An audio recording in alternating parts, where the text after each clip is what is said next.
আসসালামু আলাইকুম সবাইকে। সো আমরা কিন্তু অনেকেই ইংরেজি স্পোকেন শিখতে চাই এবং টপিক ডেসক্রাইব করতে পারি না। সো আজকে আমরা একদম বেসিক একটা টপিক করব, যেটাকে আমরা বলতে পারি ABC অফ ইংলিশ। ইংলিশের একদম ABC লেভেল থেকে আমরা শিখবো, যাতে একদম শুরু থেকে আমরা টপিক ডেসক্রাইব করতে পারি এবং অ্যান্সার করতে পারি। So today I have one of my students. What's your name?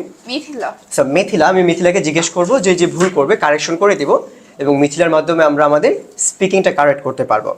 Okay, fine, Mithila. So now I'm going to ask you. Ready for your answer? Yes, sir.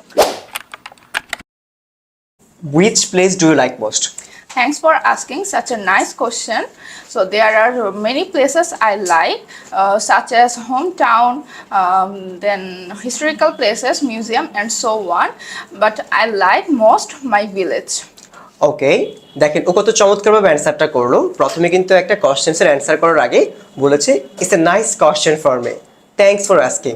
So কেউ যদি কোনো কিছু জিজ্ঞেস করে, আপনি সুন্দর করে প্রথমে একটা থ্যাংক ইউ দেবেন, it's a nice question for me, thanks for asking.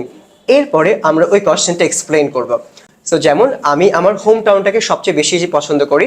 There are many places I like, among them my home town most. এখানে যদি আমি অনেকগুলো বিষয় নিয়ে কথা বলতে চাই, তখন আমরা ইউজ করবো সাচেস। সাচেস মানে যেমন home town, historical places and museum. Why do you like this place? I like it for many reasons, like